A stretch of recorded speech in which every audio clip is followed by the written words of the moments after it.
Hello, EuroLeague fans. Welcome to EuroLeague basketball. We are here live in Belgrade, the capital city of Serbia, for the Eternal Derby as part of the league's rivalry series. Partizan Belgrade is hosting Crvena Zvezda in a soon-to-be packed house of 20,000 fans. That's insane. It's more than a game, and we're here to bring you the ultimate pregame show live on YouTube and on FanDuel TV in the United States. So we're here to dive deep into the most intense rivalry in European basketball as two of the biggest Serbian clubs face off in a showdown that's more than just about the hoops. It's about pride, it's about passion, and it's about history. I'm your host, Janine Blatt, and here with me are some of the most incredible voices to break down everything you need to know about this cultural event. From fierce fan support to basketball traditions passing along generations, we will take you inside the heart of Serbian basketball. So sit back, relax, make sure to tune in on YouTube, to make comments, to engage, to make predictions, and let's welcome, oh, and don't forget also to have a shot of rakia. I had one before this game, and it was amazing. So let's introduce my guests here, my friends also. Alex, first of all, hello, it's so fun to see you, and tell everyone, what do you do for a living? Oh, I do the best job in the world. I'm a sports journalist, I would say it like that, and yes, I cannot wait for the game to start, but also a pre-game show with our beautiful guests. Most definitely, and right to my far right are two hilarious guys. They are friends off the court, but also rivals on the court. Please welcome Luka and Bogdan, aka Botse. What's up, guys? Yes. Hello, it's a pleasure to have us here. We're excited, and we hope it's going to be a great game. Hello to all viewers. What do you do for a living? Well, I would say we're hosts of the best basketball podcast in Serbia, right? Not to become that. Man talks truth. Only the truth. Only the truth. I love hearing And that. Shani, tell us, what do you do for a living? Well, apart from, you know, being pretty here and just your host, I'm also a sideline reporter, and happy to be here with you guys. I'm so happy. Wow, look at this. What's happening? It's already loud out here, yeah. Well, it's right. Take me from here, and all I can say is that this night is going to be an absolute treat. Basketball is the religion.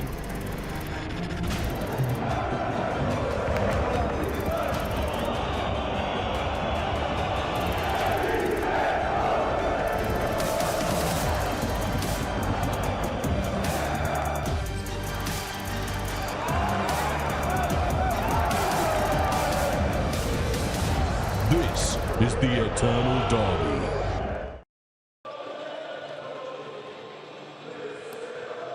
We're just over, I would say 86 minutes from tip-off, and you know, it's really interesting for me because obviously you guys do your jobs, but before everything, you guys are fans, aren't you? Zvezda and Partizan, of course. So tell me how it all started for you. Well, go ahead. For me, when I was a child, I asked my father, which team we support? He said, we support Zvezda, and from that moment, in every sport where plays Zvezda, we support her. Makes sense. And you, Luka? It's a family dispute. So family members will fight over it so they can have you support their team. Fun fact, both of our grandparents support the other team. No way! Yep. So it was a hard fight with our parents, but my father won. Okay, well, the father said the last word. Yep, he put his down on the head on the That's table. how it goes in Serbia. The father says the last word. What about you, Alex? Yeah, it is about the family thing with me too. It's not, you don't have really a moment in your life when you're being asked for who do you want to cheer for, you know? Right. But that's a family thing. You just grow up as Zvezda or Partizan fan. So I'm a Zvezda fan, or I used to be. Now I'm trying to stay neutral, you know, because of the job that I'm doing it. But yeah, no matter what, all love for Luka. Well, guys, you know, it's cultural stupid, and there's a quote that says also that sports imitates life. But here in Serbia, as you guys are all talking, it seems like life really imitates sport, right? You guys all agree on that, Alex? That's true, yeah. Yes, that's true. For example, in my village, I live in a village called Radonjica. Shout out to Radonjica. There live 800 people, and we have two courts, one indoor and one outdoor, and we play basketball a lot. Yeah. Everybody lives for that. Everyone lives for basketball. Well, that's amazing. And guys, this show, you know, it's also full of content creators, and one of them is Leah Ellie, that he's from stateside. We're going to hear that a lot tonight. Yep. He's from the stateside, and he had the chance to talk one of, I would say, Partizan's favorites, Bogdan Bogdanovic, is now a shooting guard for the Atlanta Hawks. Let's hear it. can't describe it. You gotta go and see it. I think that's one of a few things that I talk with the friends that you cannot. Yeah, you can see it in media and social network how it looks from drones and different pictures, but until you don't feel it, until you don't go in there and feel those goosebumps and how everything, the whole arena is shaking, you can't replicate that. I napred Partizan. Idemo. Bogdan, how it makes you feel to see this guy right here? Great guy when he played for national team. He said. Only that. Well, guys, you were talking again about how basketball is so deep into in Serbia, and it seems like I was looking around. Basketball courts are common as coffee shops, right? I mean, you see it everywhere. What does it say about how much the game is ingrained in daily life in Serbia, Alex? I would say totally. Like, I have my own examples. Like, a few days ago, I was trying to get my coffee for takeaway, and the waiters in a coffee shop were like, "Oh, for those who are covering sport, Zvezda for Sport Club, you pay double, girl." And I was like, "Okay, I'm gonna pay double, yeah, no matter what." So yeah, everyone are involved in basketball in Serbia. Right. That's how I would say it. Well, This game is in our blood. Yeah, It is. it is. It's everything. What's your take, Luka? my neighborhood, I would say, has 1 coffee shops in a 5-minute range of walking and 3 basketball courts. Wow. So you can pick what you want. Just keep playing the game. We don't have coffee shops in No, my don't village. say- We What don't do you drink? Just rakia? That's all you drink? We drink coffee at home. Just at home, you make with home. rakia. Well, guys, apart from that, you all of you guys are hearing up stories about, basketball legend, like their folk heroes, right? So what influence do they have on young fans, young children here in Serbia?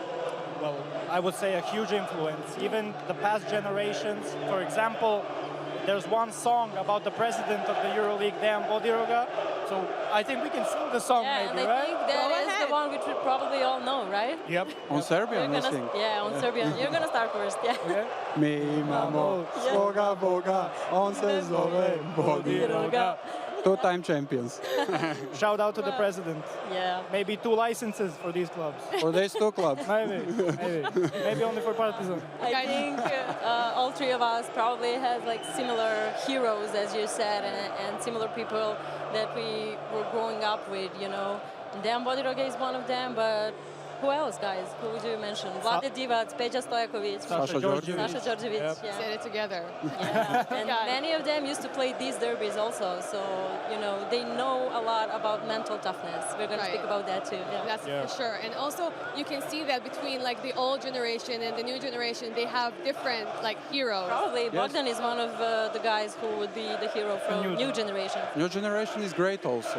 Yeah. We have Vasilija Micic, Marko Guduric, great players. Nikola Kalinic, yeah. Jokic. Yeah, just forgot to mention Jokic. That one guy. Yeah. We have also greatest of all time. It's going out here, loud out here, gonna yeah. get It's loud. gonna become even more hotter. You're Yeah. going to hear each other less and less as the show goes on. Yeah. But I want to kind of point out, how the sport really transcends into social class. You guys were saying we see basketball courts being everywhere in the city, in rural areas. So how does this create that sense of unity, between everyone here? Well, in our podcast, I would say we try to bridge that gap of unity, like when for somebody who is first starting to play basketball, maybe Right. a kid even, to someone who's watched it for 20, 30 years. We try to bridge that gap so it's watchable for everybody. And I think the sport of basketball here, it's just like that. It bridges that so you can enjoy it on every level. Like said LeBron, that's my favorite saying. And it doesn't even matter, as Lucas said, it doesn't even matter if you're coming from some small hometown as me, like 2 hours or 3 hours from Belgrade, or you are from the capital of the Serbia. It doesn't really matter because the connection with clubs are deep. Like, it doesn't really matter if you have some local club like Zvezda or Partizan, will still be the biggest one, Right. Yeah. Well, that's amazing. And also, something that really kind of interests me is about basketball terminology. Oh, yeah. Right? Because it really entered the Serbian language. I want you guys to teach me, like, 2-3 words so I can shout also in the game? I think the main one that probably players are going to use a lot on the court, but also people from the stands would be Ajde. Like, come on. Or brate. Brate is already popular. Oh, I like this one. But yeah, about that word also. You can combine them. Let's go, brate. Yeah, Ajde brate. Yeah. But yeah, the influence of Serbian language is also huge in basketball terminology. I would mention one example of Golden State Warriors established the annually award for the assistant coaches named by Dejan Milovic, but the name of the award is actually Brate because all of the players and the whole team used to call him like that. And Dejan Milovic was one of the greatest ever playing for Partizan and also playing this kind of matches. So yeah, that means a lot to us. Yes. All right, so that's really amazing to hear. So 2 words for me, Ajde and brate. Okay. Yes, that's right. Good. Well, guys,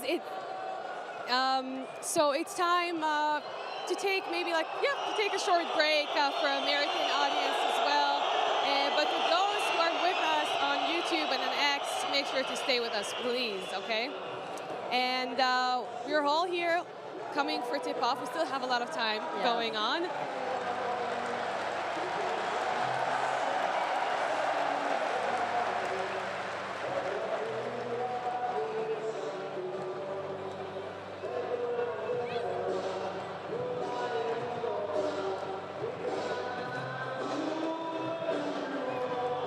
We're here all the way to tip-off, and it's getting loud here. Oh, yeah. I think Zvezda's players are going out to the court, trying to start their warm-ups.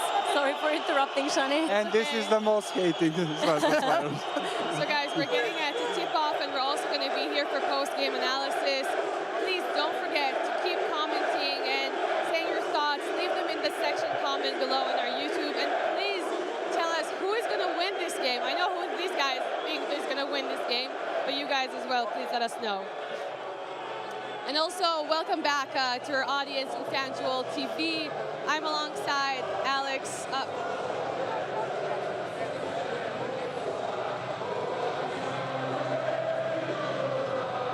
Guys, quick prediction. Who is going to win? Partizan by 7. By 7.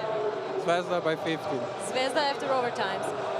Wow, you think it's going to be an overtime? I am hoping and cheering for overtimes. I want Your to say, prediction?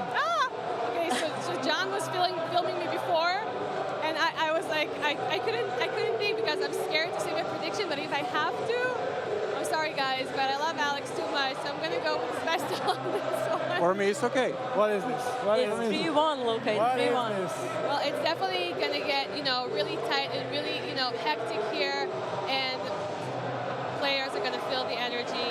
Yeah. Fans are going to make sure, the players are going to get, all tightened up. But I'm really, really excited. Yeah, What's going to happen. us too. Let's see who's going to be the winner of this night. I think it's going to be a great game. Yep.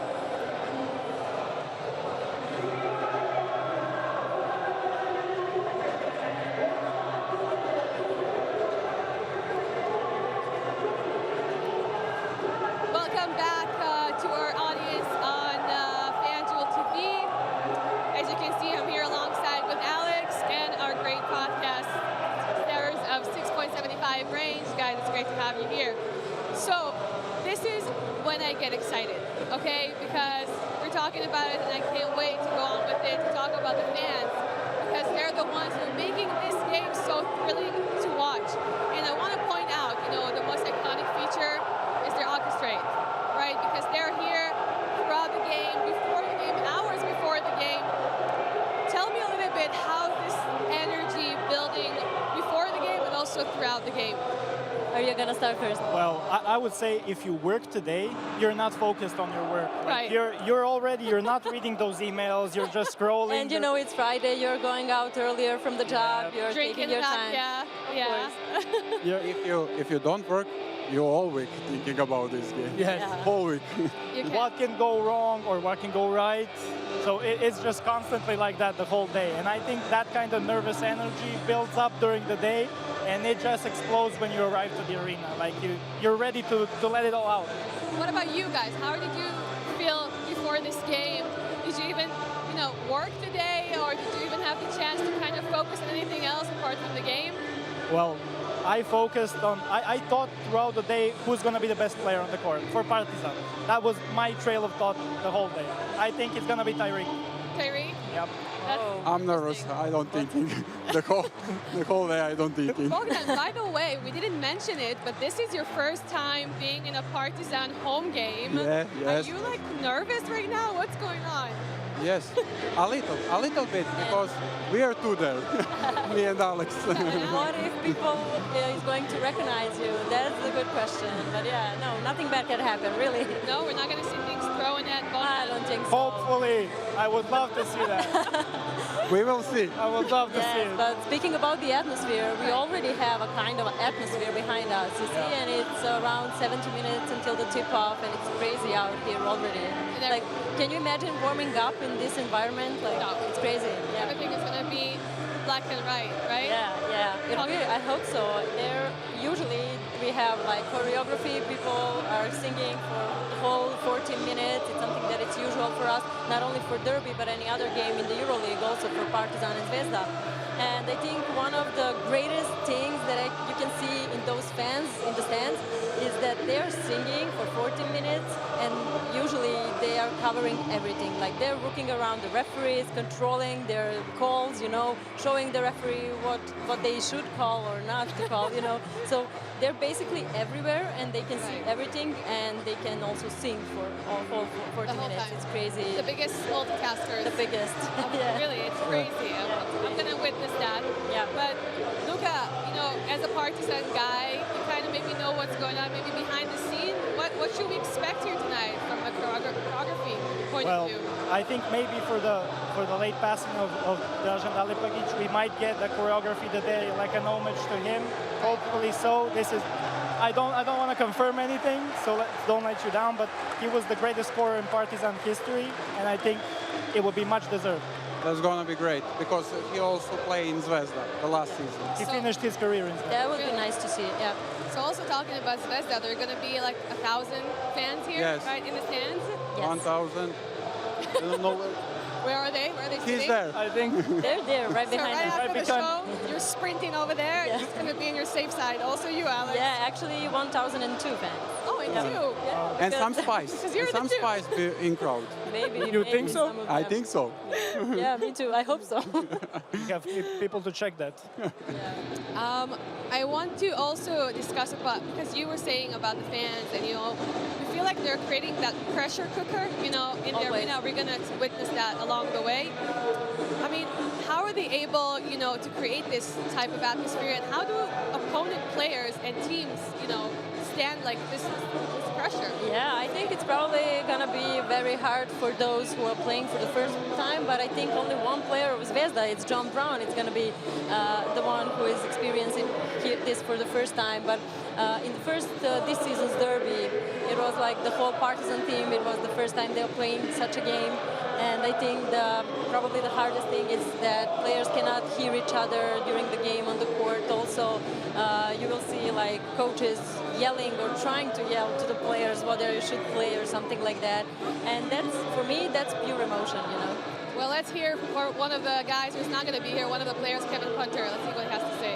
Cap. Is everything. It's everything to us, everything to the people, everything to the culture. So, it's extremely important to win those games, no matter what. For the fans, they need to come and feel it, because this is something special. This atmosphere when everybody jumping, singing, cheering for the team, unbelievable. So we saw Kevin Punter and Rokas Giedraitis, both of them talking. How are you feeling about seeing Kevin Punter over there? I feel fantastic. He should have stayed maybe. It's great to see him. I saw you saying cap. Like that's his Yeah, name? he was the captain last Oh, year. cap. Yeah. I don't of like course. him. You don't like him? But he played for... He plays also for Zvezda. But not that good as he played in Partizan, so Yeah. that's why. Well, maybe one day we'll ask him why he was playing better for Partizan. We can also... Let's continue because unlike, EuroLeague rivalries that we see in Greece and in Turkey and other places where the teams are competing in different arenas, right? Yeah. Here, both teams are in the same kind of group, and it's basically like competing with your closest enemy. If I have to like make it parallel to you guys doing your podcast under the same group, I mean, how do they handle it? This, the players, the How do you handle each other? Yeah, how do you handle each other? Well, it's difficult. I would say it's difficult, especially Ups and downs.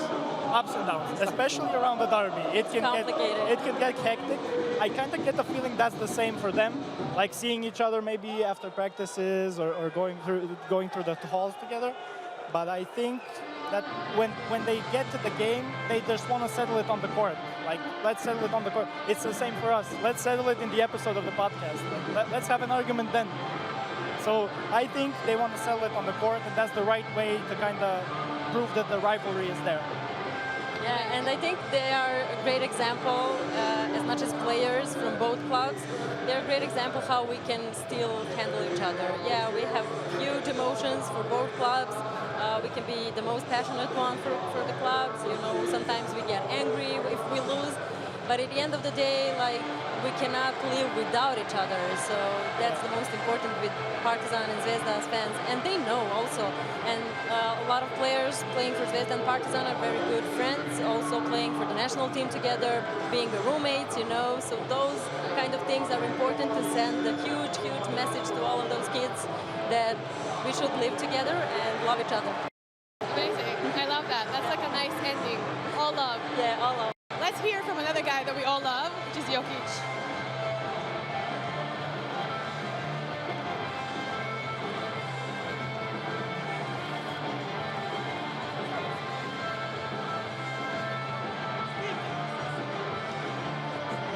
Guys, I want to continue to talk about, fan experiences because, if I have to talk about myself, I used to have a father as a coach and also a brother. Really?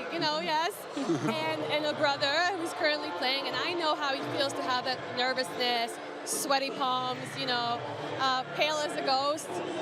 And I want to ask you, how is it here, in Serbia? How do fans react? Well, we mostly measure blood pressure, I would say, for me and for Bogdan. Bogdan, give me your hand, please. Oh, you're sweating. What is your record blood pressure? It's a record 160 over 100, but heart rate is only 90. I think for my age that is good. But you're a big guy too, Bogdan. You're a big guy. Also. Right. So how do they react? I mean, how do you know that, for example, Zvezda fans, how are they Well, in the game? I guess you also the reaction of Coach Željko Obradović being all red. Wow. It doesn't really matter if you are like you're the luckiest one on the planet or you're the angriest one. you're red anyway. So yeah, that's usually how people react to a Serbian derby. And also like the whole next day, it depends on who is going to win. Like that was my next probably question. I'm gonna cancel my night out if Zvezda lose tonight. Yeah. Don't show up to work tomorrow. Wait, so if one of the teams is going to lose, right? So how does it affect you guys? Do you just not see each other for a week? You're like go cold on each other? Like what happens over there with the podcast? We must talk because there is our job. It depends how you talk, though. What guy loses, that guy's phone goes on do not disturb. So too many messages, too much trash talk. Like, it's better not to see everything and then maybe confront him in person. Yeah, and the people whose team lose, like we usually don't read many news, we don't go to websites, we don't do to social medias, we don't check our messages, as Lucas said. So yeah, that's the usual day, next day after the game. Yeah. So pretty much like half of the city gets empty. People don't leave their house. Like that's how it works. Like, what do you know from your friends? Like, how do they react to losses? I mean, Luka, if Partizan loses tonight, okay, I'm not saying okay they do. Like everybody's against me today. No, I swear to God, no. But what happens? Literally 2,000 fans with you. How is your day looking tomorrow? Oh, I'm probably gonna shut up the whole day. Like, if we lose, I'm probably gonna go silent, radio silence. So no podcast tomorrow. Nope, social media, nothing. We're gonna go radio silent. Then we'll see the next day, maybe if I recover. And what if you guys win? Okay, you see, I'm also on your good side. Trash talk goes to the maximum level. Maximum level. And Bogdan, you're going to be trash talking him the whole time. Yes, I must trash talk. That's in his job description. He's a pre-game trash talker, like not a post-game. It's a pre-game. Yeah. So what did you guys tell each other? What was your trash talking before the game? Oh, before this game? Yeah. I said win by 7, but I think like we're gonna win by 20. So I was telling the whole day like it's gonna be 20. It's gonna be 20. That's a bold prediction. That's a bold prediction. Yeah. And Alex, okay, I know you are obviously, you've been around in the court. I mean, you've seen so many derbies in your life. You don't get excited. I'm still looking to see what I'm going to feel. I might get my palms sweating like It's hell your first during the one, game. right? Yes. So I'm going to be, I don't know what I'm going to be cheering for, but how do you kind of, react after games? Well, actually, I've been practicing myself for years not to have emotions because of the job that I'm doing right now, but now you guys came into my life and just hyped up me back. And I'm like, okay, I'm going to be hyped up about the derby again. No, I mean, it's lovely. I feel really privileged to have this kind of atmosphere every other night in EuroLeague in Belgrade, in the same arena. We're just changing the logo in the center of the court, and I think we are not aware of how much we need to feel privileged. Yeah. Wow. I love it. Yeah. Let's see what's going on here on the court. You see guys warming up, Partizan players. And the most passionate part of the stands is already fully packed. Wow, I'm not okay. sure I'm looking at it now. how much people are gonna be there, but yeah. That's insane. Crazy. Wow. Wait till Željko comes out. We won't be able to hear each other. We won't be able. It's gonna be But why is massive. all time Partizan songs? Why not some different song? What are they singing right now? Oh, it's one of the most popular Partizan songs, right, Luca? I think so. Yeah. I cannot hear well. I can barely hear. Yeah. Wow, it's gonna be thrilling tonight. I don't see so much choreography going on yet, but probably Not yet. Right pre-game, I think. Pre-game is Yeah. gonna In be 10 minutes probably. Or maybe, even less before the tip-off. Yeah, probably even less. Yeah, we have like 62 minutes until tip-off, so Yeah. it's definitely gonna get exciting. Can't wait. Yeah, me too. Well, it's time for those who are joining us to take a short ad break, but please come back. And for those who are watching on YouTube and the next, please stay with us because there's so much more to come with these guys and also other guys who are going to be joining us. So, if this derby raised your...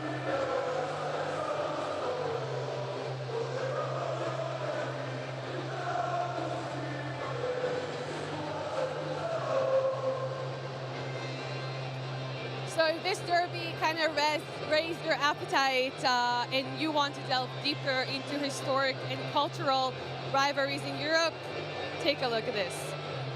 The Serbian derbies are always special. Every game feels like a new game for battle for life. When that ball's tipped and the game starts, you can't even hear yourself think. You can't even use words to really describe it. Like, you only know when you walk in. There are not so many games in basketball to see something like that. And then, guys, a quick question. So this rivalry documentary series is available on YouTube and on EuroLeague TV. Guys, a quick question. What makes rivalries so important to this league? I think you have to have them for it to be entertaining. You have to have like two clubs who are rivals just going on to each other. It's hard for you to talk right I didn't hear nothing. I want to join the stop. singing. That's We why. should stop for the moment. Let's enjoy the moment. I'm soaking everything that's happening here. Wow. Yeah, but I think, Shani, this is the best answer to your question, you know? Yeah, I'm with my back, so it's kind of hard for me to turn around every time and watch this, but oh my God. Yeah, and just to remind our viewers, it's 60 minutes until the tip-off. 60. Yep. So in about 45 minutes. Yeah, it's gonna be crazy out here. Yeah. I think it's gonna be a full house in like 20 minutes, probably. Yeah, probably. Yeah.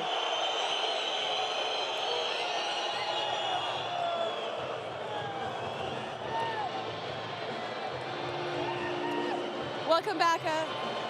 Welcome back to our viewers stateside. And for those who are joining us, it's good to have you. You're about to witness the best basketball atmosphere probably in the world. Just listen to that. That's absolutely incredible, Alex, right? Yes, if people are asking themselves what is going on, just like a couple of Zvezda's players are going out to have a warm-up, yeah. So, but we here have two amazing guys with us, the most popular podcasters in Serbia. Let's remind our viewers, it's Luka and Boce. But what I want to speak about with them, but also with you, Shani, to get to know better about the Serbian basketball and the tradition, is like this derby is part of a collective memory, right? So, should we stop again? Probably. Yeah.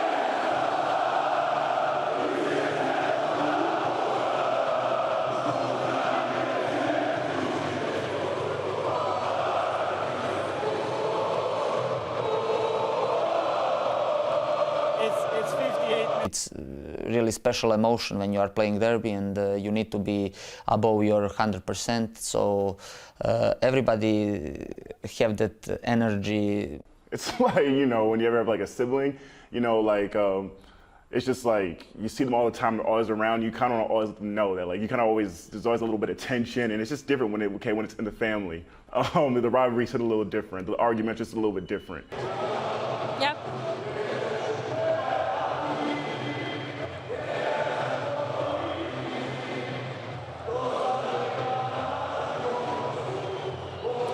Welcome back again. It's around 16 minutes until the tip-off of the eternal derby in Serbia, in Belgrade, the capital of our country.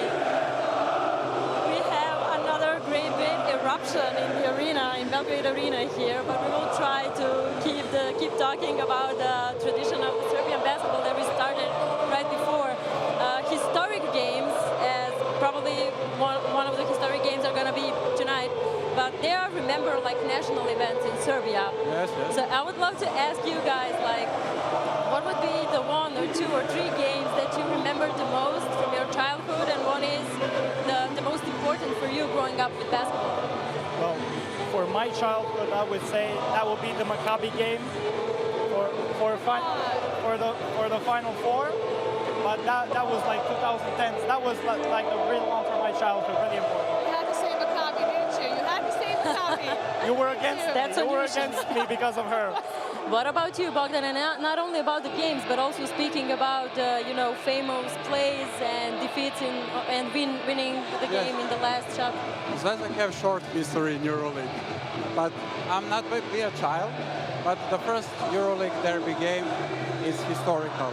Great game, full of intensity, and for the finish, Nemanja Nedović game winner shot. That's a great. That's corner. That was that corner there. You look. Okay, well, what flashes in front of your eyes? This table only is against me. Yes, let's take a look on that shot. Oh. And now Crvena Zvezda with a chance to win the ball game here. Vildoza kicks, Nedović rises, the trojka! Nemanja Nedović with the trojka from the corner to win the first ever derby in Belgrade. The red and white section of the arena goes crazy. Guys, welcome back, first of all, to this incredible arena right here. Fans are chanting. We see, black and white here. Just keep screaming. There's somebody's coming here. No, but the right question is for you, Shani. Like, how do you feel now? Wow, I feel like, goosebumps. My entire body, is goosebumps. And it's nothing for now. It's nothing. You're going to see in like 10 or 15 or 20 minutes before the tip-off. It's going to be crazy. Yeah. They don't say, for nothing that the Serbian basketball, it is the most thrilling to watch. And I'm still waiting to see some of Zvezda's fans. And I'm still not getting, are they up there? Oh, yeah, they're up there, right? Wow. Yeah, right to the roof of the arena. That's how it goes. That you just put the fans, the opponent fans up there. Yeah, and they're gonna probably after the game, however it ends up, they need to wait to like maybe 1 hour after the game to get out of the arena because of the security stuff and everything. So basically, yeah, they're coming like very early to the game and they're waiting for maybe more than 1 hour after the game. So they're pretty patient, you know. Wow. Yeah, they're pretty patient. Let's see. But let's see also Nedovic speaking. Yep, let's hear it. You know, you're more tense, you're more anxious, you're more excited also because you know what games like this bring. You know that you have to be on 200% of your abilities, both physically and mentally.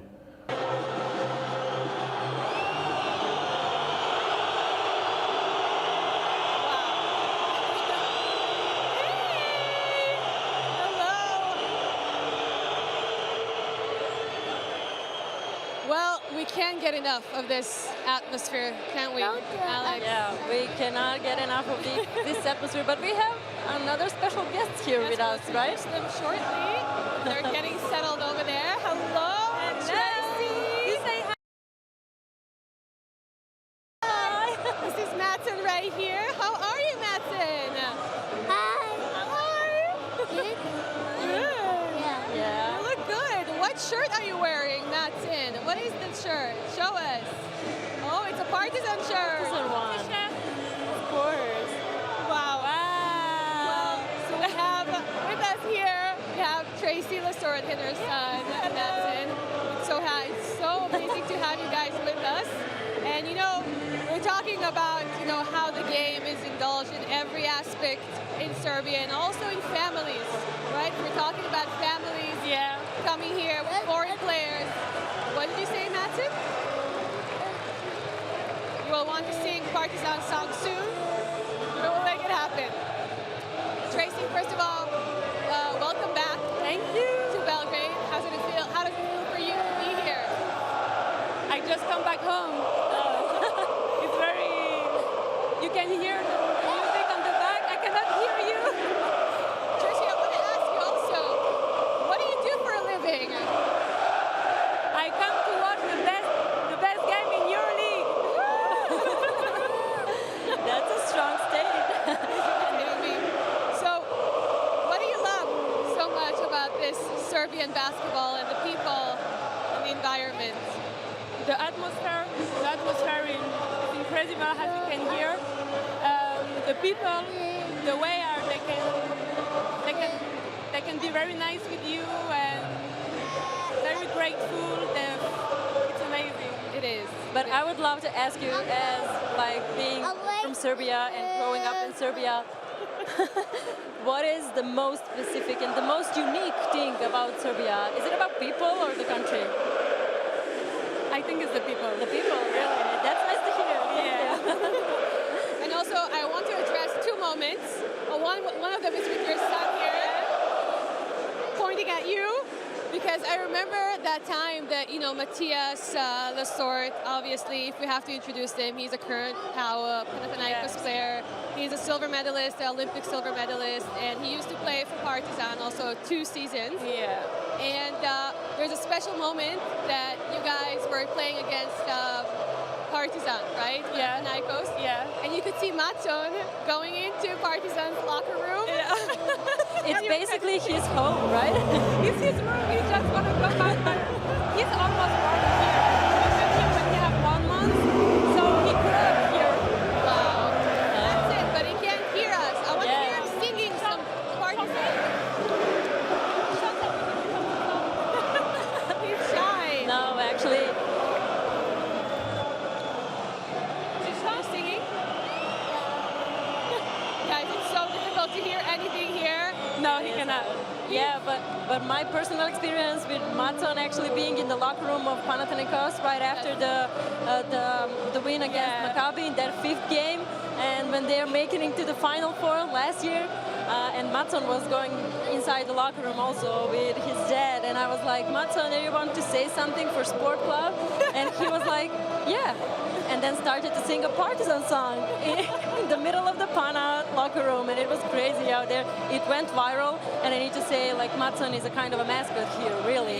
People are recognize him, taking photos and selfies. Like, I don't know how it looks like going down the street in Serbia for you.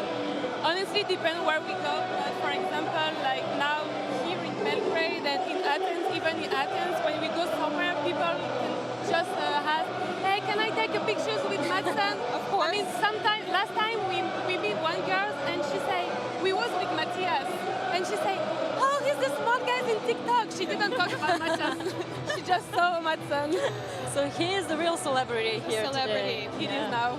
Just one more thing that kind of pops to my mind is when Matthias, right, you were talking about how you feel at home. Yeah. And it really kind of shows because Matthias was actually invited to be a best man in a Serbian wedding. Yeah. Wasn't he? He was. How did that happen? How did you feel about this? He just finished his game. I was next to the locker room, and the guy, his name is Damir. He came and he said, my wife, she's fan of your husband, but she's very shy. She wanna ask him if he can be a witness. So Masha didn't know what to say. I mean, he wanted to say yes, but he was shocked. He was like, is it real? Is it a joke? Or he was there. Yeah, he was there, and he really liked it. And I think this is where starts the relationship with the Partizan as a family. Yeah, that's nice. It was incredible. Yes, because you could see that throughout, Matson is just doing, he's breaking the mic, he's putting the mic down. He has his own warm-up for the game. It's a pre-game routine. Yes. But, as we saw in Matthias's years here in Partizan, you could always see him going to the crowd and chanting with them and singing with them. He knows Serbian songs, doesn't he? He knows Serbian song. I think we can say he knows Serbian language. Yeah. Just to speak in Serbian. Yes, he knows Serbian so well. Yeah. So why do you think he had such a deep connection with the fans? I mean, like why was it so deep connection between the fans and Matthias? I cannot hear you. I'm sorry. I said, why do you think the connection between the fans and Matthias was so deep? I think it's just his personality. He has a very good relationship also with the power fans. Yeah. It's different, but I think everywhere he goes, the way how he plays, the energy, he just plays with passion. Yeah. I think that's why every people love him. He's natural, and this is him. Yeah, he's also now a fan favorite in Panathinaikos, but that's something. He's fan favorite wherever he goes. Yeah. But Tracy, I just want to ask you, Matson, what are you doing? He's leaving. He's like, I don't want to be here. Matson is getting bored. Yeah. Tracy, I want to ask you because I also come from a basketball family. Yeah. And I know how it is to be immersed in that type of atmosphere environment. What was it like for you? What's it like for you to be a wife of a basketball player and living the life of basketball? It's amazing. Honestly, it's amazing. It can be hard sometimes because you don't really have personal life, even when you go outside with your husband or you just want to spend time. But it's the rules. If you want to, you are famous, you play basketball, so it's the rules. You cannot do something else. So it can be hard sometimes, but we cannot join the rules. So we just appreciate it, and we're gonna have time later to spend time together. Definitely. So Matson just wanted the ball, right? Guys, I'm sorry, but look, we have to thank you so much, Tracy. Thank you, very Tracy. much Thank you, Matson, Matson. for everything. And it was amazing with these two. And we've heard from the family, but we also want to hear from Matthias Lesort. And this picture, it means a lot, my people in Partizan, this bond that we have is something really special, and that's gonna stay for life, The way they welcome me, the way they treat me like a family member, like a local, and they're really special to me. Have a break.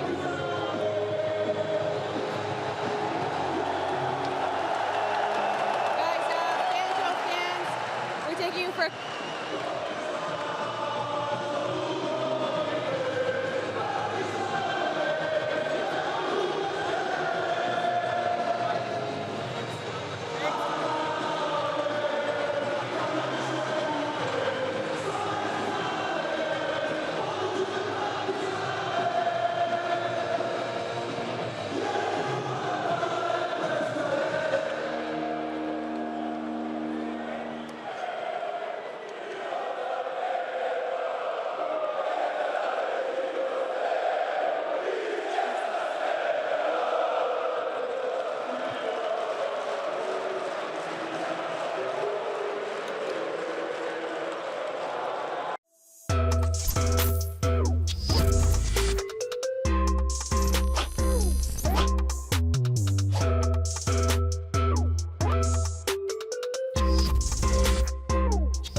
Welcome back, everyone, to this beautiful arena that is filling up with fans, black and white. We also see red and white up there.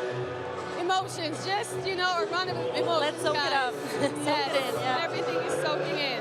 Yeah, welcome back from my side too. We are here with Luka and Bogdan again. Welcome back, boys. I want to speak about the importance of a Serbian derby, and not only in terms of only one basketball game, but also in terms of making some individuals and players more important to the rest of the world. So, guys, is it fair to say that this derby helped develop world-class players? What do you think? Is that a hard statement? I think so. We have some great examples. Yeah? Yeah, we have Bogdan was on the video. So Bogdan Bogdanovic is the first example, I think, that everybody can come up to mind. And like I said before, Marko Guduric for Zvezda. He's grown up playing with Zvezda. Once again, I just want to welcome back the viewers of Stateside. They're back with us, so welcome.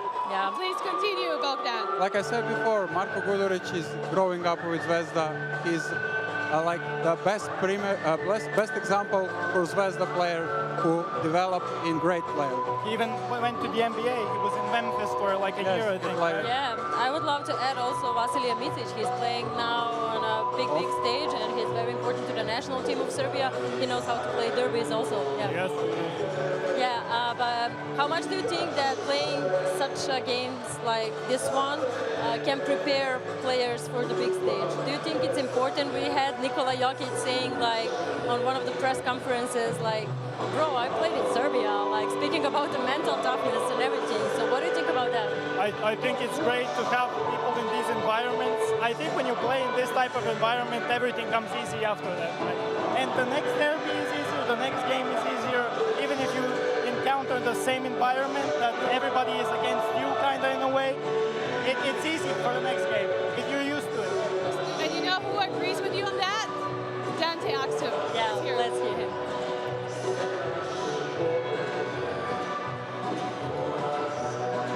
No Guys, let's look also dig to the Dallas fans or everything. It was great in there, but I think over in Europe it's a different beast. They're chanting and celebrating. Have people that are leading the chants that don't even watch the game. They're just making sure they're chanting. So no, it was great. It was loud in there tonight for sure, but it's definitely a different beast in Europe.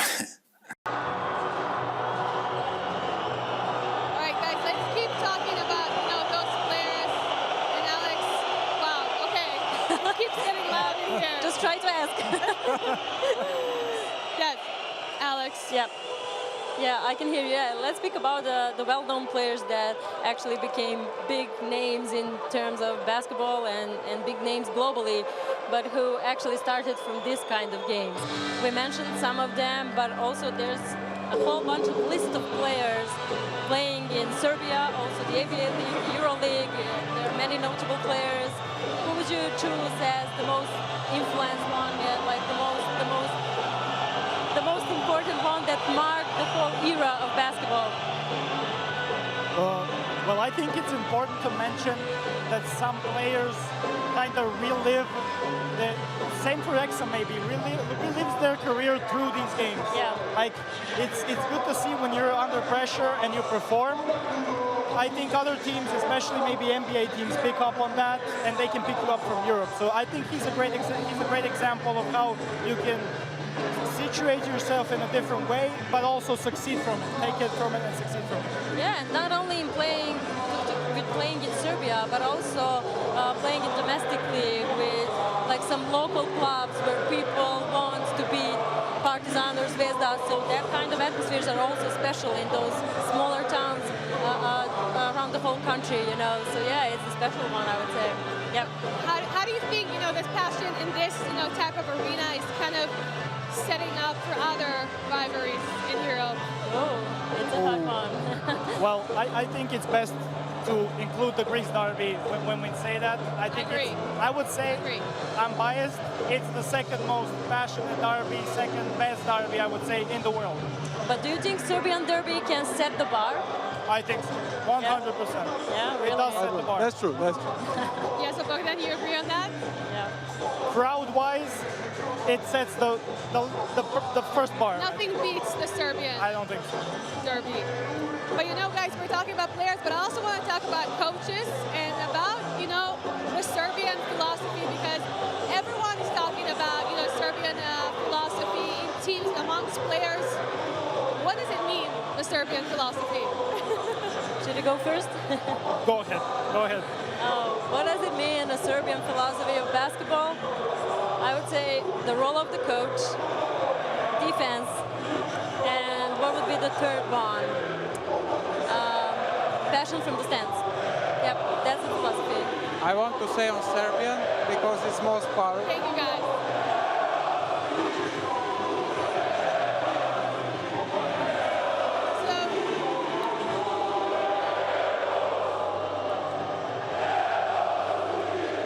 So time for another quick break for our actual viewers, and after the break we'll be taking a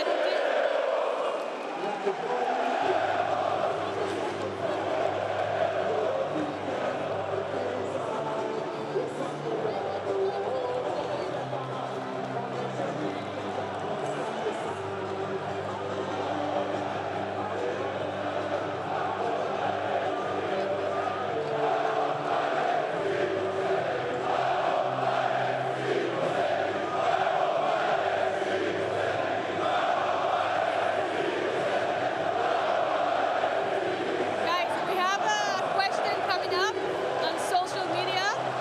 Let's answer the question and see it. Where can we see the question? Okay. Yep.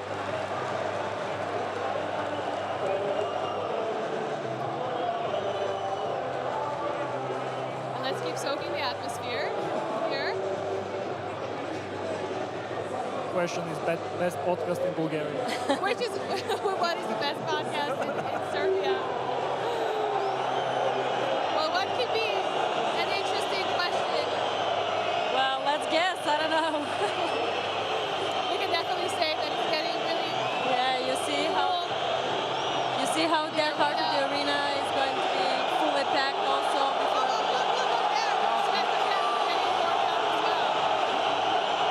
Nobody can hear that. No, but they're trying to outperform each other. Like that's usual. Also, that's the part of the tradition before the tip-off of the game. Yes. Bogdan, what do you think? What do you think about what's happening over there? What is it? How does it make you feel? How does it make you feel, Bogdan? It looks very nice. In this hostile environment, that looks too small my nervous, to be little my nervous when we see. Bogdan is trying to focus on that part of the stands, for sure. And now you have the answer.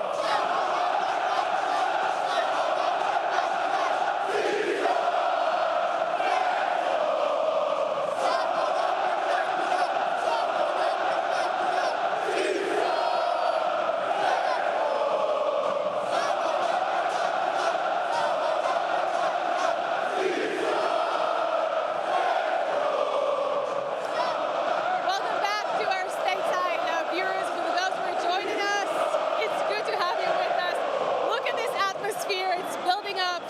but surely. So on this show, we've had content creators galore. So I guess it's time to look at how social media and the EuroLeague turn this rivalry into a global spectacle.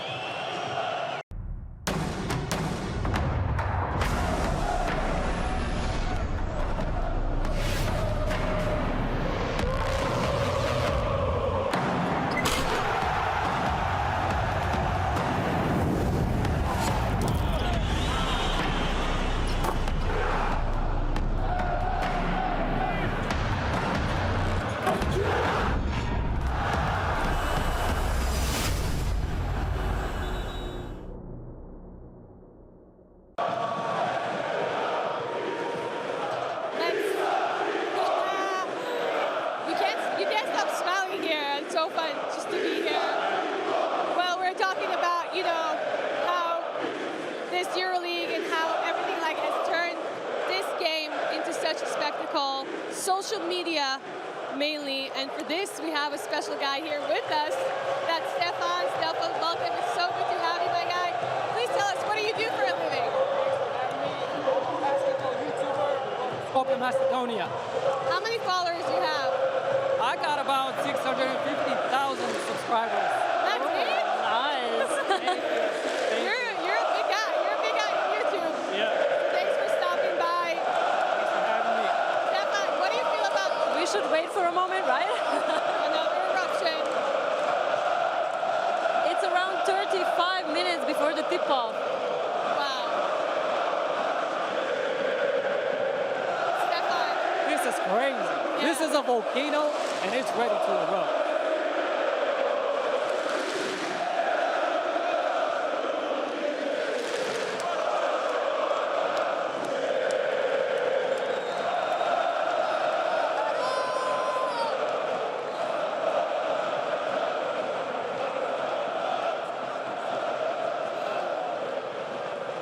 All right, it's like you said, it's like eruptions going up and down. Now Yeah. we can talk again. Thankfully, Guys, let's so go. Stefan, good to see you again. You know, I want to ask you, what are you looking for as a YouTube creator, as a content creator, when coming to this type of game to bring to your followers? Look, I didn't know what to expect, but this is beyond any imagination. And I'm just here to showcase great atmosphere. My viewers watch my videos because I focus on what this is. This is crazy. People don't come here to eat popcorn, to eat hot dogs. They're here to create a hostile That's true. environment. Hostile environment is a term that is thrown around very loosely. This is where it's at. This is crazy. Yes. I guess it's not that hard to record and to catch like pure emotion in these kind of games. But what usually people ask for you to record, you know, when you go to some game, like, what do you want to see? Yeah, they just want to see the pure passion. They just want to see the excitement about the game, fans being active, being loud, just caring about the game. It's gonna be easy job for you tonight, then, Oh, right? definitely, definitely. And I like how you're dressed also with your turtleneck and your Thanks green so suit. much. I'm gonna be boiling in this, but hey, we're rolling with it. Stefan, how do you think social media, you know, again, as a guy who creates content for your job, how do you think it globalized social media this derby? How do you feel it? Look, fans around the world, they haven't been able to see what this is about, and us content creators, we've been just showcasing what this really is, the tough battles that Zvezda and Partizan always have, and it's a crazy environment, and we're here once again. It's always unpredictable, and you know, as a fan, that just, you want to see that. You want to see drama, you want to see fire, you want to see passion, and this is where it's at. Are you hoping for the overtime? Oh, definitely. We can go 6 overtimes. I'm here for it. I'm here for it. We have a flight to catch tomorrow, Stefan. Not me. Yeah, but what I would love to add is also how big social media are in terms of making the traveling around the world because of basketball popular. Like, so nowadays on derby games or any other game of Zvezda, Partizan, EuroLeague, you can see people from all over the world, you know? Yes, that's huge. It's made it very easy, and we've got fans from all over the world. We've got content creators from, you know, different countries as well. I'm coming from Macedonia, across the border. I'm here for it, and I love it. I'm going to stop it for a second. Let's hear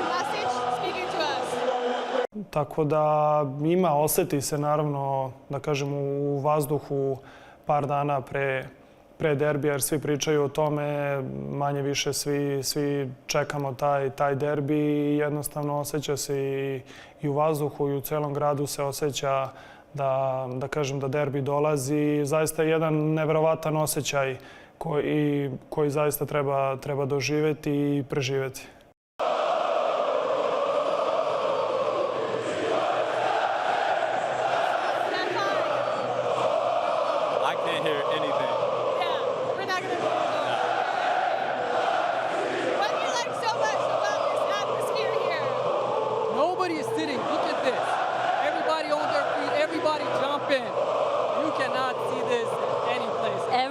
Shaking around us right now. Sure. Hey, Coleman, hello. Hello. Coleman. How are you guys? Just shortly. One last thing, because we see also so many foreign players, right, coming here and wanting to soak that atmosphere, the European atmosphere. You're doing your analysis on NBA players. Recently started doing analysis. How does it feel, you think, for the players to be part of this global hype? Let's go!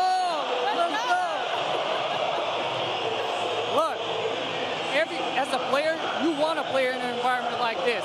They want to feel it for themselves, So whether it's Kyle Hines, whether it's some of these guys right here, Carlick Jones or whoever, ask all of them. They're going to tell you they want to play in this type of environment, whether it's a home team, whether it's an away team.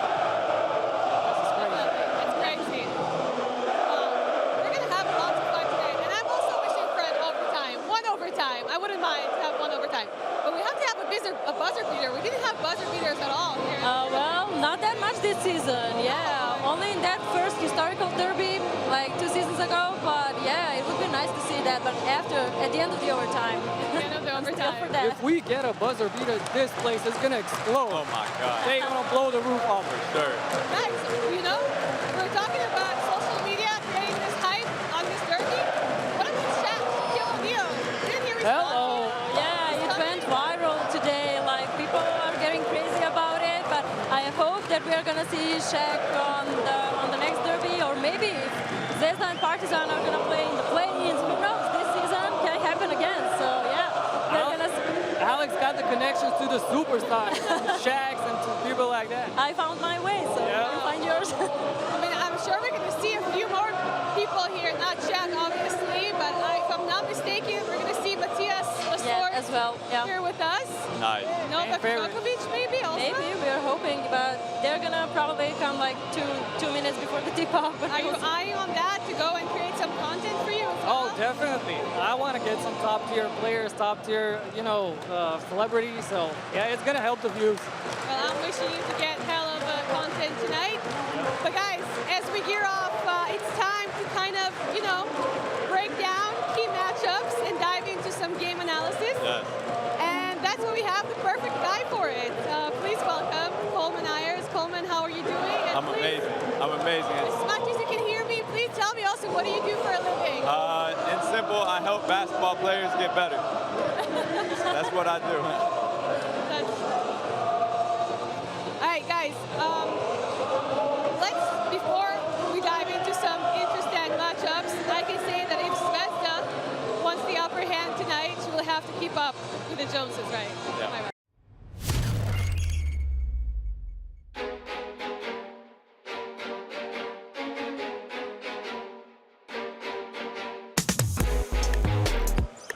Moscovia couldn't keep up with the Joneses.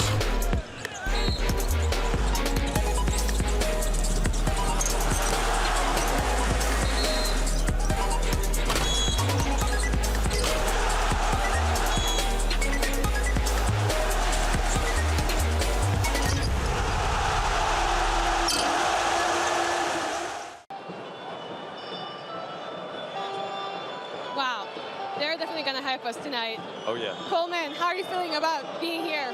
It's a blessing.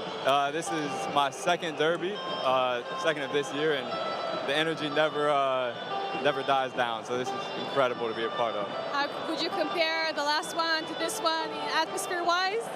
so I would far? say pretty similar. Obviously, you have different, I guess, intricacies of each crowd, but this is.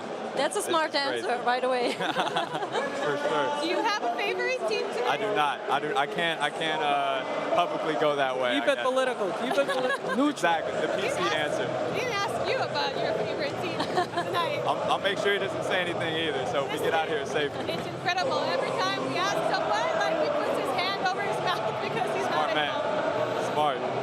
Guys, I think this is the part we've all been waiting for to talk about the matchups, the players on the court, you know, the basketball and not the occasion. But oh my God, you can't just ignore the occasion. It's unbelievable what's going on here. So Alex, first I want to ask you, as the basketball expert team, in which momentum both teams are arriving to this game? Well, yeah, obviously Partizan is playing better right now. They're in a better shape. Zvezda had some ups and downs. The loss against Maccabi, you know well what I'm talking about. That was maybe a bit of a problem for Zvezda, also against Fenerbahce, you know. But there was the same momentum on the opposite side for the first derby, and then Partizan won that game, and then after that, like, the magic happened. Yeah, this is where we should.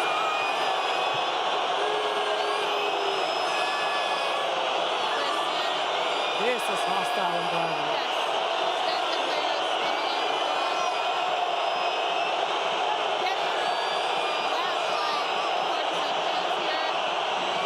This is why I don't tell anybody what's my team. And that's a perfect segue into this because you can tell Red Star, they're the underdogs tonight. There's something special about an underdog mentality. You never know what can happen. One thing we've learned from games like this, there's no momentum, there's no underdog or favorite. Yep. You know what happened last game. Whatever happened. And Partizan came in on the road, got the win. And just if you take a look on Filip Petrushev's face, you can see how big motivation this atmosphere can be. He's all hyped up about the derby and about this kind of environment. They love to play inside of it. Wow, that's absolutely unbelievable. Guys, we're going into some, game winners. I'm going to ask you in a second, but, if we're talking about Partizan, one of their main guys is Sterling Brown. Is that one of your game winners for tonight? Yes, absolutely. So Sterling Brown, we're going to talk a lot about Carlik Jones and his ability to create, but every backcourt needs the creator and then somebody to play off the catch, right? As soon as Carlik Jones gets downhill, passes it out, Brown has done an incredible job of being super efficient off of that. I think he's shooting upwards of 50% from the field, so he's been incredible and he can definitely make an impact on this game. Lethal off the catch, that's his guy, but my guy, I'm eyeing Ifa Lombard.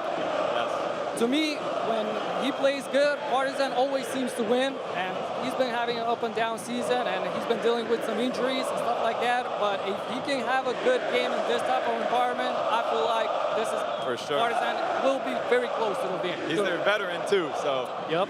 Well, let's hear that lethal shooter with Yelena talking in pregame.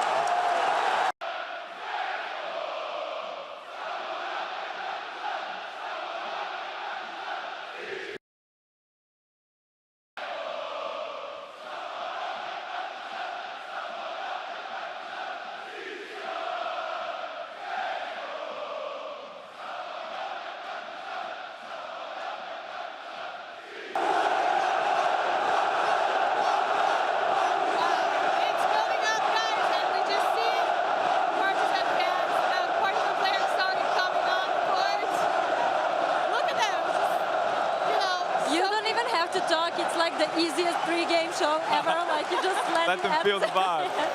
Just be quiet and let the crowd speak. Yeah. Guys, I also would like to mention, because we said about Partizan, let's move on to, the red side, the kind of the underdog side, and Petrushev. Yep. What do you guys think? He's the game winner. Look, for the guys at home, especially young hoopers, Filip Petrushev is the guy that can.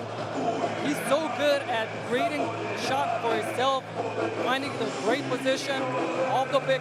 He's great at rolling and serving the floor into a position that he can just float it. His float game is impeccable, and he's an extremely efficient guy. He's scoring like 14 points in 19 minutes. That's insane. point per minute. That's crazy. For sure. And you know what I like about Petrushev as well, if I may, get my... Of course. I feel like he's such a game changer because he's the type of player who's like pretty much positionless, right? He can play in different positions, and he can also play with, facing the glass and coming back to the glass. Spreads the floor as well. Exactly. Shoot it, mid-range, outside shot, definitely. He's so skilled, and he has so many. And if he senses a mismatch, he's gonna use it. I feel like that's so important for you. Pick your shot, pick the opportunity, and just go for it. Go kill. Right. Alex, what do you like about Petrushev? No, I'm listening to you guys, but I'm trying to catch everything that is happening around me. Sorry. I think he can be really a game winner, kind of a game winner, for Zvezda. He's playing in a good shape,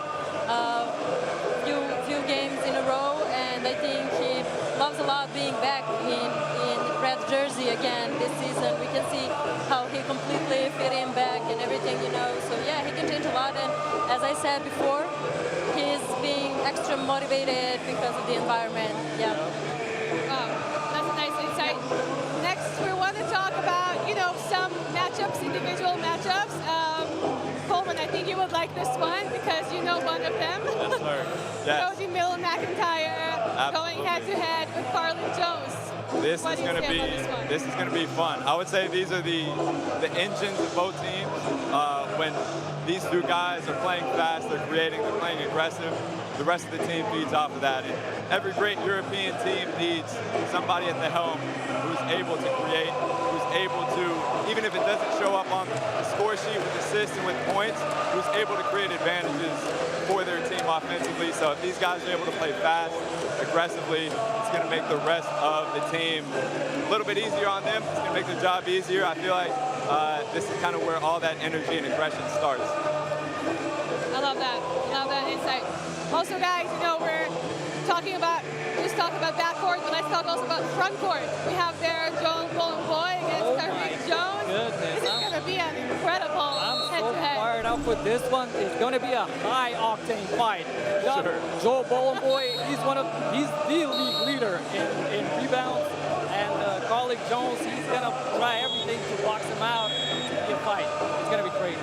Coleman, what's your take on those two? Those guys are similar in the sense of their aggression can help win them the game. Tyreek Jones, I think in the last derby, came out wanting to make a statement.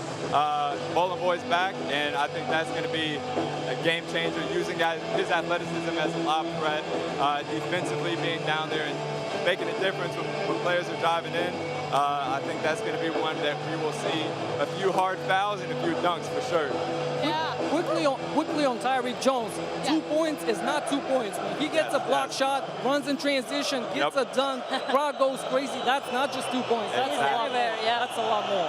We can all say that one of these dunks is going to get the crowd here buzzing and going crazy. Looking forward to it. And maybe also Bradovic when he was turning red. But it wasn't Tariq, it was Carly Jones, right? Yeah, I think so. It was about Carly Jones in that game. Alex, another word about Bowling Boy because he came back recently. He's been in pretty long recovery process after the injury, but I think he missed the court, right? Yeah, because as soon as he get back to the court, he started playing well, and we could see how helpful he is for the whole team. Amazing. I just want to say goodbye to our stateside viewers on FanDuel TV. Please make sure to keep watching us live on EuroLeague TV. But let's go back also talking about coaches. Yep. Okay, because this is another interesting matchups, right? We're talking about Obradovic. Fans just love him. He's a king here, right, Alex? He is a king. He's a true king.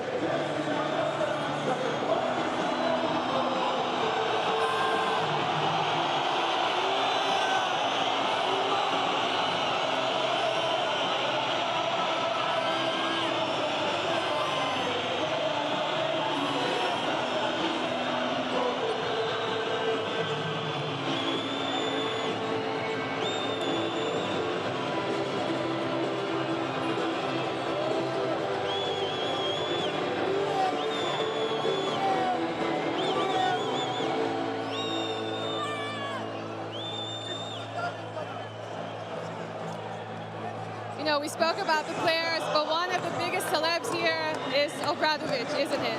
Yeah, he is. I mean, no matter if you are cheering for Zvezda or Partizan, he's a true legend to you. And even when you are a child, like if your whole family is going to teach you to respect the biggest coach that we have here. And yes, sometimes he's a bit mad on players. Sometimes we can see him also like cheering for his team, you know. But he's probably, yeah, we can see that. He's probably the real example of how passionate we are about basketball. And I think that's never going to change. Like no matter how old is he or something like that, how long he's doing this job, you know, he's the greatest of all time for us. He's the greatest of all time. Stefan, what do you love about Obradovic so much? First of all, what I love about Obradovic is that red face, because I got the exact same red face when I get fired up, and I love that passion for him. But more important than all the championships, all the titles, everything, I want to say one thing. Every player that's played for him, they'll tell you one thing. He can yell at you, he can criticize you on the court, but off the court, he's your best friend. He cares about you, checks in on you and your family, stuff like that. And every player that's played for him loves him. He's not only a coach, he's a dad too to all the players. He's coaching. Coleman, what do you love about him so much? I would say, he almost has a tree throughout the entire world of coaches who have learned and applied his concepts. Somebody that I watch very often to extract certain things. And if you look at any great European offense, any great American offense even, they're pulling from how he's coached and has done so for years and years. So absolute legend for sure. So if we're talking about stats, Alex, you want to add something? No, I just want to add that you are red as like almost as Jelko. I'm taking his form a little bit. Let's go. Well, yeah, it's showing. Some songs. Okay. Oh, there he is. There he is. Coach is going in. There he is. There he is. He's coming in.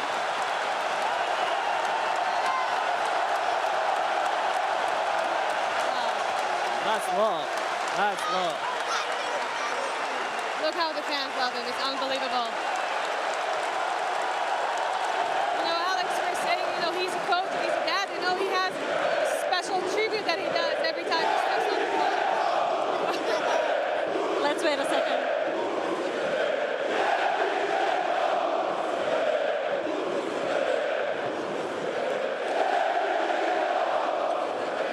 Yeah, speaking about Jelko Obradovic, he has a kind of a lucky charm every time when he's going out to the court. He is about to kiss or to hug one small girl that is standing right there. Yeah. Wow. You guys, there's so much more on the line, but let's take a look at the standings.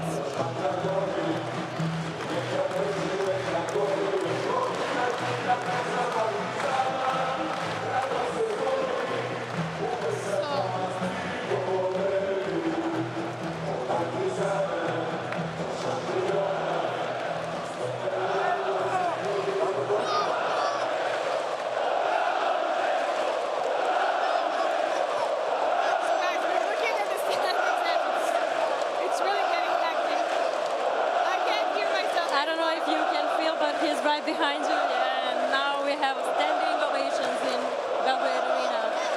Not a single person sitting. Nobody is sitting. No. Wow. Guys, if we have to come back kind of talking more generally about the two teams, where are we seeing the advantages tonight on the court? Let's start with Partizan or Zvezda. Coleman, what do you think? I'll do my best to talk over these people cheering for the GOAT. Again, I think this crowd, as crazy as it is, can go both ways. It can be an advantage for whoever comes out with the underdog mentality.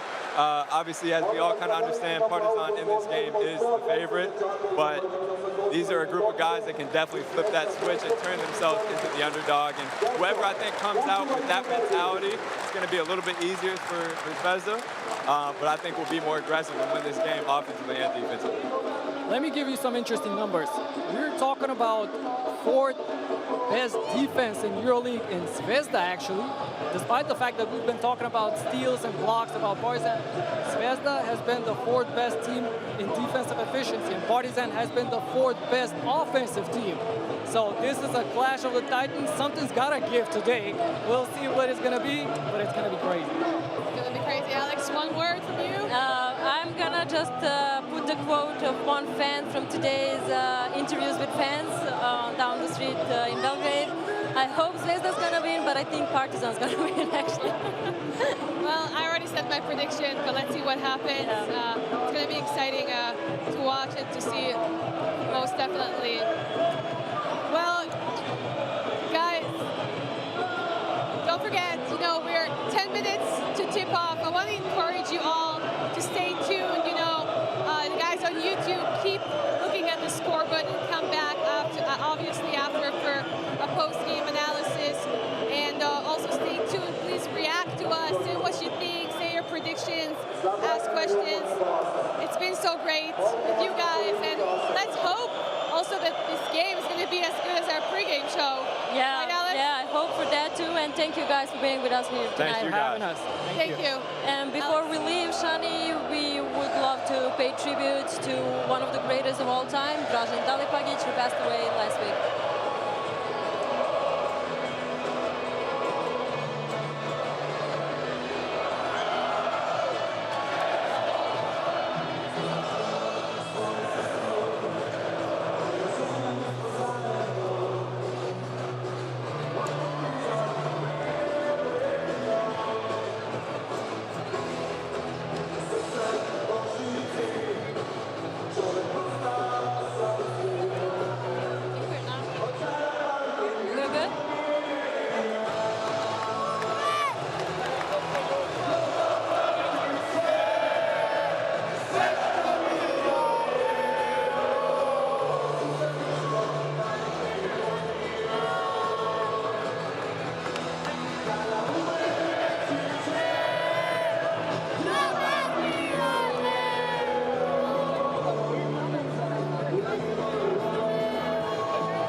I think Bogdan will join us once, like, the crowd.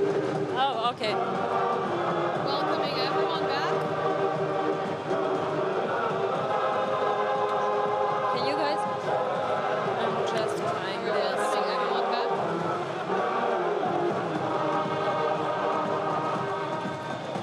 Wow, okay. First of all, welcome back to all of our FanDuel, YouTube, and X fans. What a game. What an atmosphere. What an atmosphere. What an ending, guys. That was absolutely insane. I'm sorry, Luka, you're sitting here with a sad face. We'll talk about everything. But guys, first reactions from you. We weren't sitting in the same area. Where were you guys at? I don't know. I didn't watch the game with you. Oh, I was sitting right here at the position of the studio, and one of the speakers were in front of me, so it was a bit of a hard, but the result speaks it best about the game. I think so. Luka, are you good? I'm good. I'm good. I mean, what a defensive battle, I would say. Sure. And the defensive battle, of course, is going to end with free throws. Yeah. And we could see how both teams get into the game very nervous, like especially foreign player, the American one. It looks like they were afraid to shoot. Yeah, you can see from three-point percentage, there's not much threes, especially from Zvezda. Zvezda, I think, is the club that 9th most shooting threes in the league, but they were just, I don't want to say it was the atmosphere, but it was everything combined that kind of led to that shooting slump. At the end of the day, they're out of here with the W. I mean, what about you, Shani? It was your first derby ever. First of all, we got the best ending. It wasn't a buzzer beater. It wasn't overtime, but it was sort of like a buzzer beater because, you know, Zvezda just had to score those points at the end. I mean, I was going crazy. I could barely see. People were standing, shouting, spitting, like everything was happening in this game. Things were throwing into the court, but actually I saw Coach Obradovic there being a true gentleman, telling the fans to stop throwing, you know, stuff at the players. Well, that's not something that we are proud of, but we are working on that, right? Yes, that most definitely. Definitely. But Nikola Kalinic was kind of teasing the guys here, like the fans coming and doing like the, you know, the TV, because you asked us in the pregame show, how do you guys maintain the tradition, speaking about the new trends, and this is how, like the trash talk with the crowd and everything, that's part of the culture, like it goes together. Yes, and Carly Bogdan right now is celebrating with his I think so. friends. I think he's celebrating and waiting for the fans to clear out so he can come, for the Partizan fans to clear out. Because most of them are probably angry. And I have to ask you, Luka, it's Nemanja Nedovic again, right? It's all over again. It's coming back to you. Flashback. Sorry, He was haunting me the entire pregame show. He was haunting me. You guys were haunting me with him. And of course, like. And he didn't play the best game ever, to be honest, right? He wasn't. He had like 3 points up until I don't know. Last one? I think so. That's crazy. But Luka, I'm looking at your face. I was actually viewing Luka's back the whole game and seeing him jumping and going crazy. But how did you feel like your team performed? Did they not handle the pressure? Okay, we're talking, Partizan and Zvezda both won away games, if we can call it away games. The pressure was really on tonight. And would you say that Partizan just didn't handle the pressure? Well, I wouldn't say it that much, but I think the aggression on offense and not being able to control the defensive rebound was the main point of the game why Partizan lost. I think we had momentum for the Karlik 3 at the at the middle of quarter 3. That kind of got the spark going, but they couldn't find the spark of that 5, 6, 7 minutes of like a span of good points. So I think that and the offensive boards, not being able to control the defensive boards, that was clinical. What I was always asking is it possible to win a game with such a bad percentages for 3-point shot with Zvezda, Is it possible? Yeah, it is. It is possible. Yeah. Alex, how was your reaction for that last? Oh, I don't know. I actually looked calm and cold as ice, but that was just how I looked. Actually, I burned inside, but I knew that if Nemanja Nedovic is going to make those shots, it's going to be a hell of an atmosphere. But up there in the roof. Yeah. Guys, we have the player of the game with us on an interview. Let's catch that. So, first of all, congratulations, close to double-double for you. So, during the halftime... Philip, so... Okay. During the halftime, you said it, you came here to win. So, how do you feel right now? And what was the mindset before this game and that mental approach? Was it the most important thing tonight? Yes, you know, we got the loss last week that we shouldn't have got. Then we, in the first EuroLeague derby, didn't look as it should. So we didn't care what was going on here. We came for the win. We came to look good and to play good and to play hard. And that's what we did. So what made the difference, especially in the finish of the game, because it was very, very close? We just wanted it more, I think. I think we could have played a lot smarter at the end. We had a lot of turnovers, but then we got also a lot of offensive rebounds. So that just shows we wanted to win more. We have a lot of room to improve, obviously, and play better in these tight situations, but now that matters. We got the win and we're going home to celebrate. So you celebrated with the fans on the court.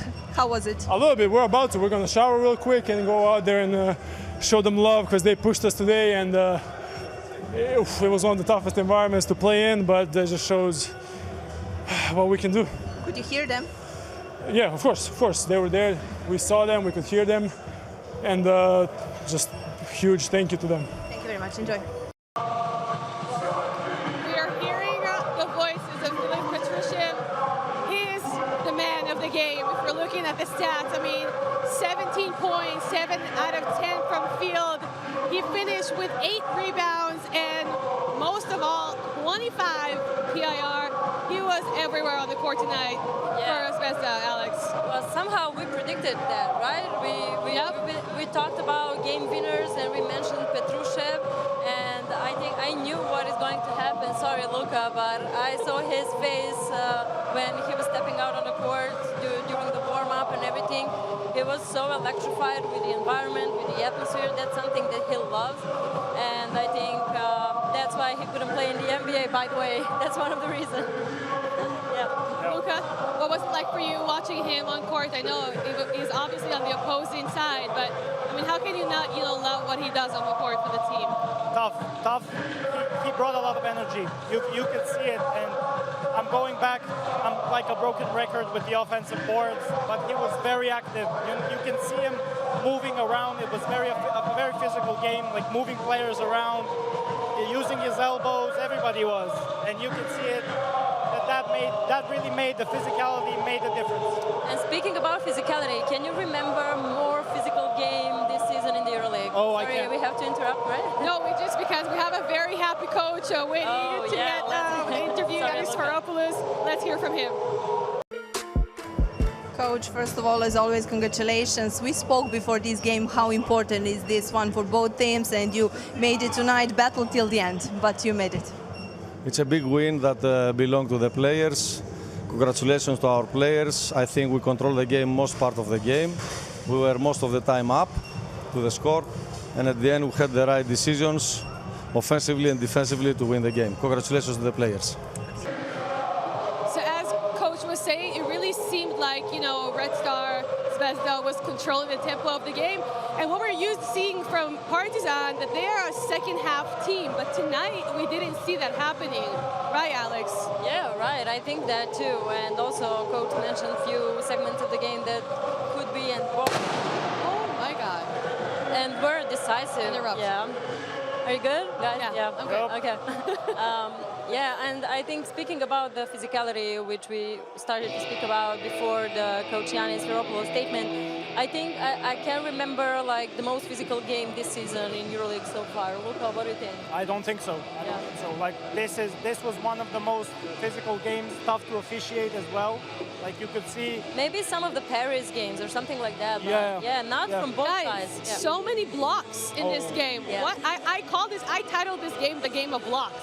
I kept seeing just balls flying in the air and Zvezda getting plenty of offensive rebounds tonight, but yeah, that was insane. I would say it was a battle of chasing mismatches. Like you could see Dwayne Washington at one point in the third quarter, like pointing out who he wants to screen from, like give me a screen, and then like move everybody away.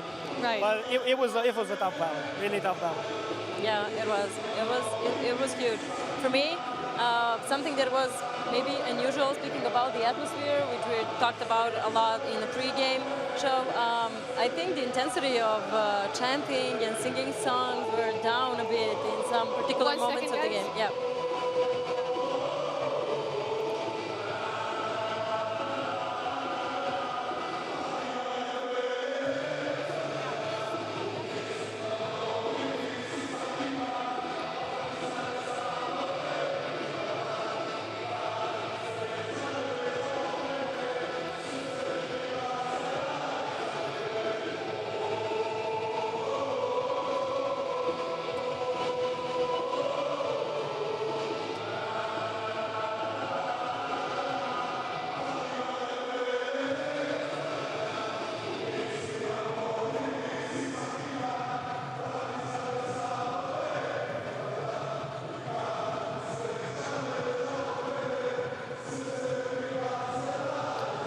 Let's hear from another great player tonight, Cody Miller-McIntyre.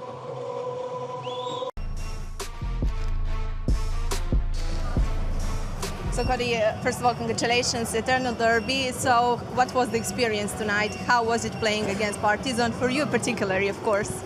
I mean, I love it. They have great fans, great atmosphere, great players. They all fight hard just like us, and I think it's going to be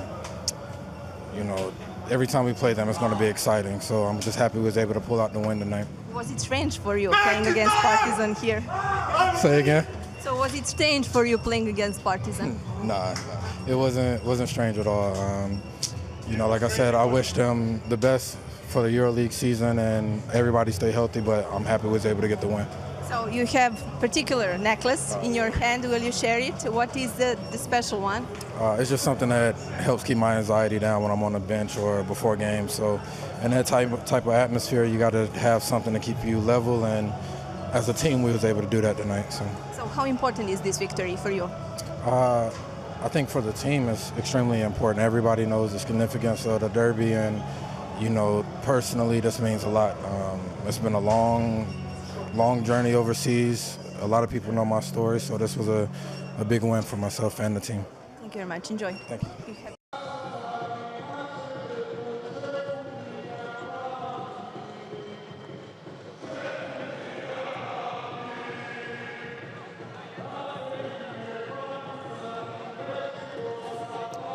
Welcome back, FanDuel fans from the stateside. So, Alex, as you were saying about the intensity of the game, we just witnessed Cody Miller-McIntyre speaking of the game. What do you think about this guy?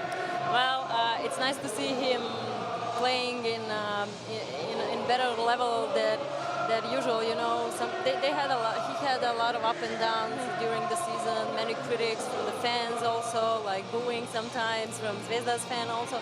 But now he's like, it looks like he's totally finding his recognizable shape. And if he's not shooting and making points, he is assisting or doing everything else that can help the team. So that's something that Coach Yannis Sferopoulos wants to see from him, I guess. Yeah. We are hoping to get some, players coming up from the locker room. I want to hear their voices. I want to hear how hyped they are, because I was standing right there at the end of the game, and the Zvezda guys were just laughing because they couldn't have expected a more weird ending to this type of game.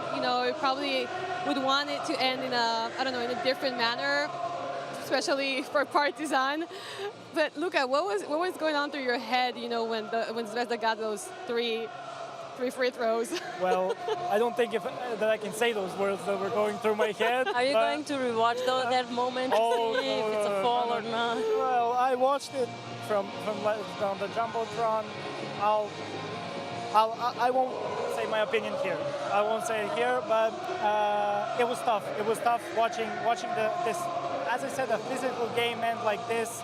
I kind of want to watch it.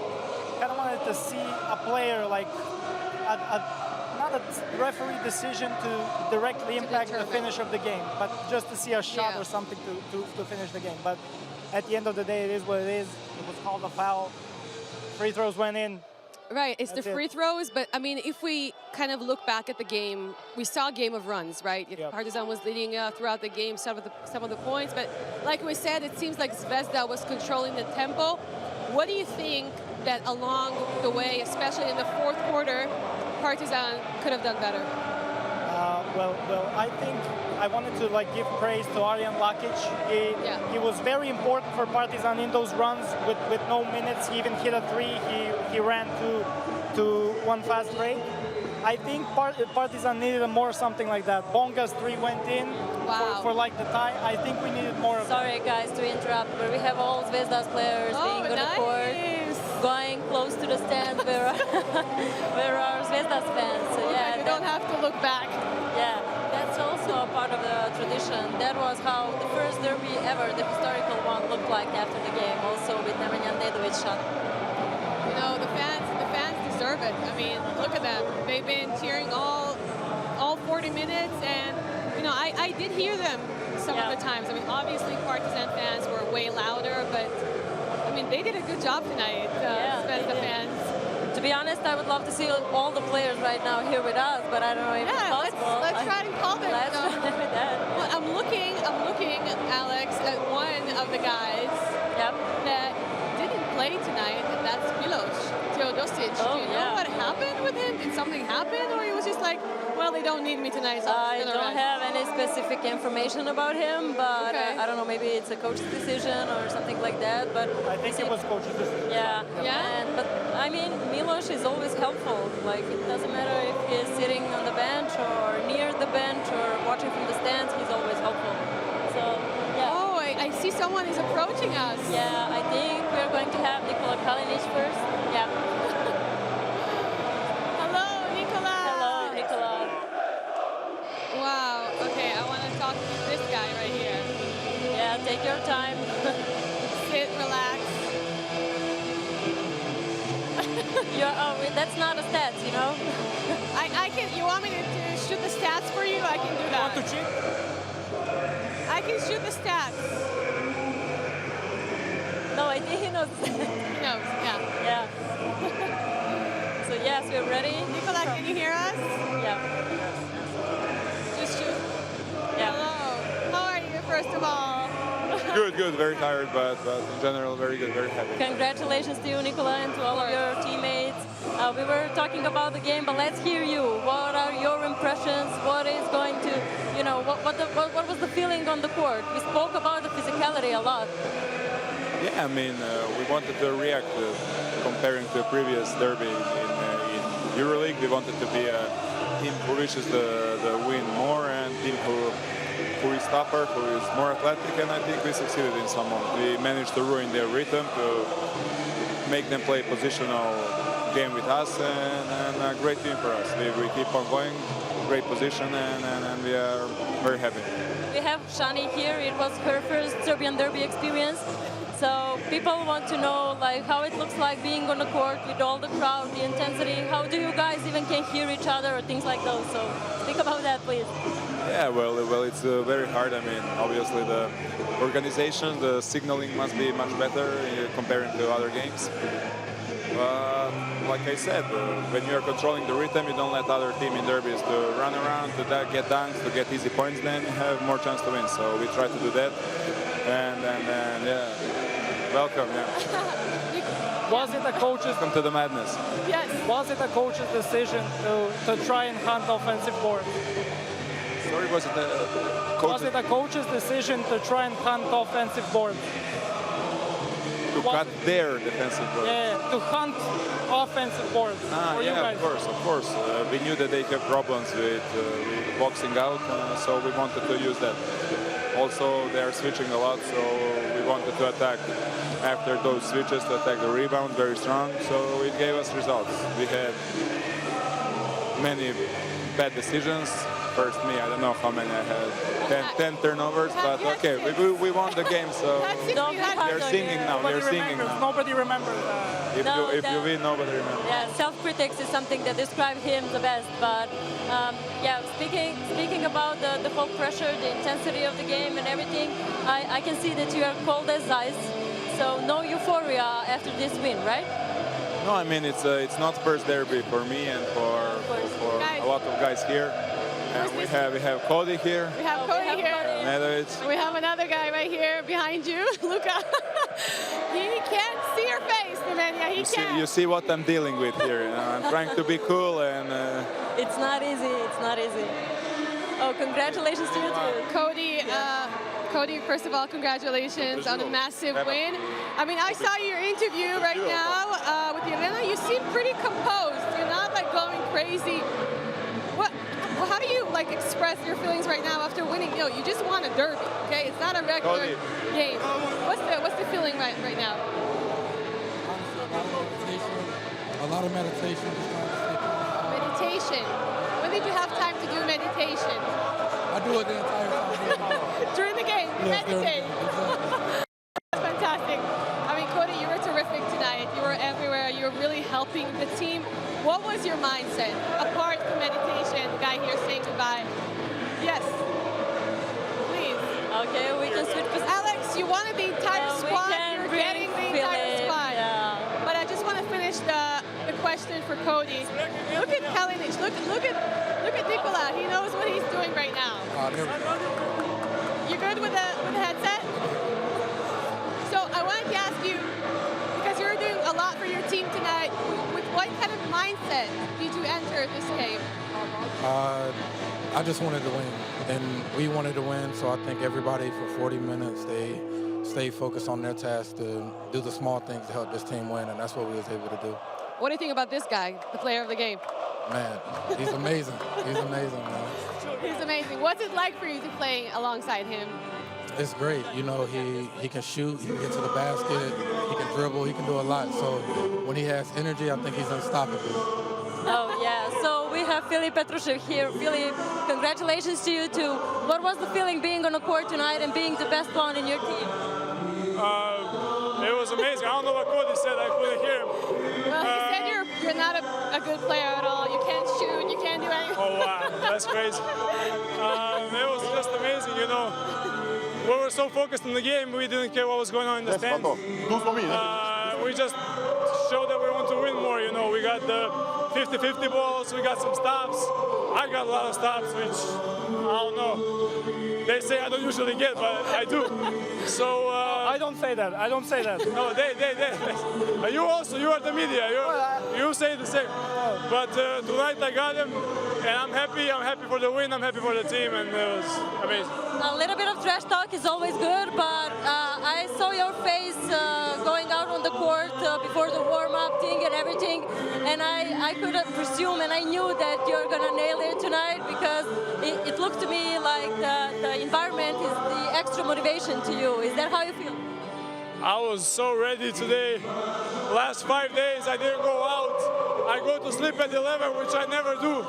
So I was just really getting ready for this game, and I'm happy I didn't do that for nothing. You know, I helped the team, I guess. No, jokes aside, but what about the physicality of the game tonight? It looked crazy. Yeah, it was. I mean, it was a crazy battle. I'm so tired. I don't know about the others, but I've never been this tired. I'm good. It's been such you're good. I don't know if I played a tougher game in a while. So it was great physicality. This is how the derbys are. And we need games like this. I think we could play smarter in the end in some situations, but it's okay. We can work on some stuff. Nikola, I think Nemanja is waiting for his turn, so yeah, we can speak to him now. Thank you, Filip. Thank you. Thank you so much. Congratulations. I can say that. Thank you, Cody. Thank you, Cody. Oh, it's been crazy out here. They're so happy. They're smiling. They're cheering. Everyone is smiling except for Luca. Sorry. Nemanja, hello. Welcome. 2 mics for 2 free throws. Exactly. The most important ones, you have to say, weren't they? Luca is very happy about your free throws, by the way. Do you know how many times I watched your shot before we started this? It was agony.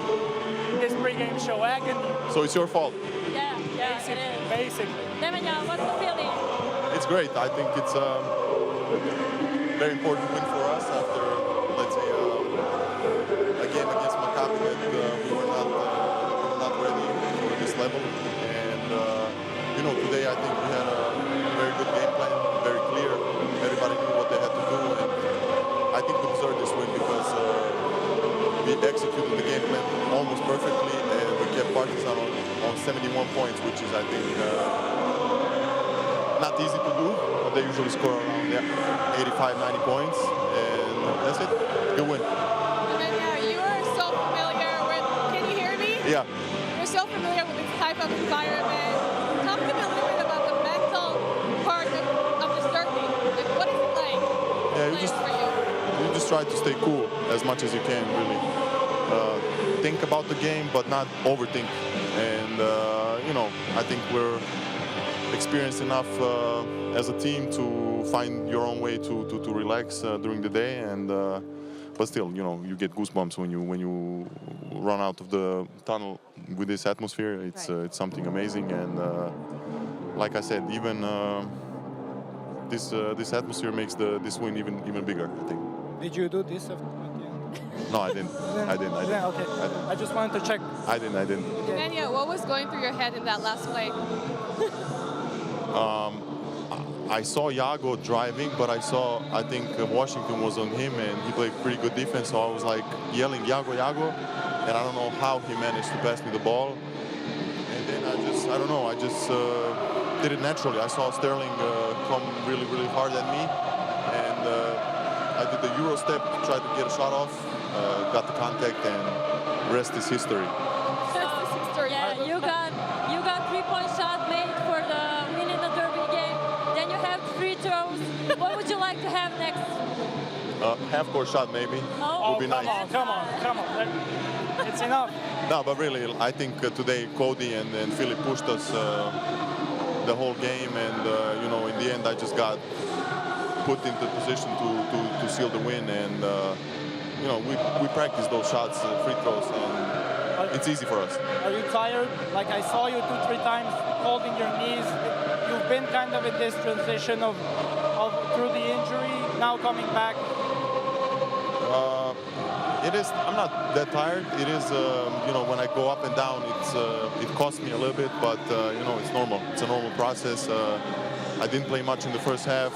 Didn't get much rhythm in the first half, and I was just trying to, you know, help my team in any way in the second half. So I'm just grateful that I got put in the position to win the game. Nemanja, you mentioned Filip Petrušev. He's been amazing tonight, but also in some previous games. All season long. Yeah. Let's speak about him a little bit. He's the future of Serbian basketball for sure, and I'm happy that he's again with us. We try to use him the best way we can, and you know, I'm a big fan of him, and I enjoy being his teammate.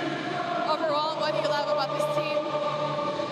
Togetherness. I think many times we had tough situations during the seasons, and we stayed together, which is crucial in seasons that are this long. So yeah, togetherness. Everybody's great guys, cool guys, and everything's easy when you win. Right. Is it always a little bit more fun to win against Partizan? For sure. He knows for sure. Wow, but really, Nemanja, you had not the most glorious game, but you were there for your team and did the most, so congratulations on that, and thank you so much for joining us. Enjoy this evening. Thank you, guys. Thank you. Enjoy your night, guys. Enjoy.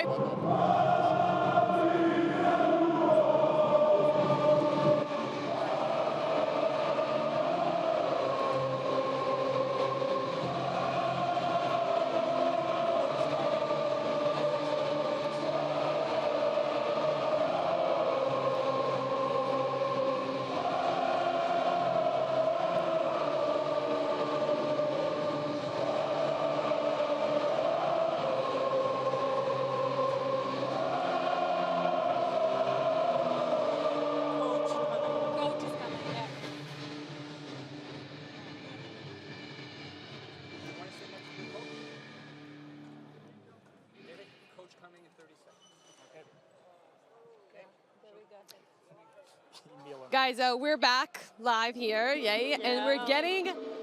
Who are we getting? Waiting for the winning coach. Yes. We'll give some time and space to him to sit with us. Yeah, to kind of arrange himself, and he's smiling. I saw him. Yeah. He had a lot of energy. It's rare to see him smiling, to be honest.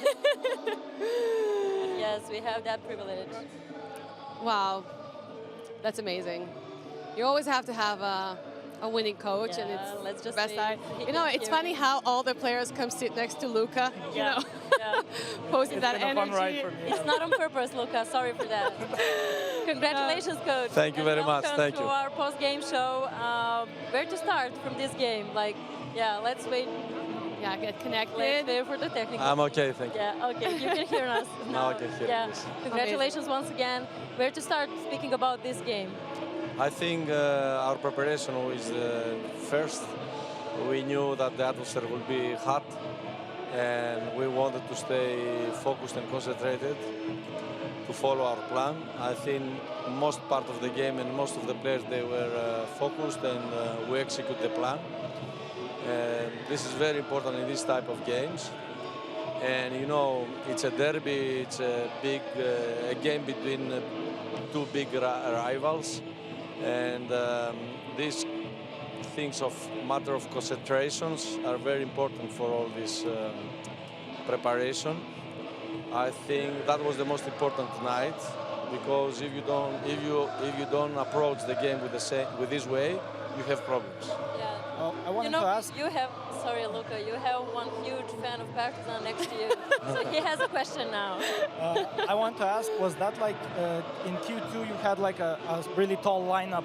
Was that kind of the answer of them like looking for mismatches constantly on the floor? Was that kind of to find like the answer of perfect length for to stop them hunting for constant mismatches? Yes, I think the big lineups that we used disorganized their game. That was mainly our plan tactically, and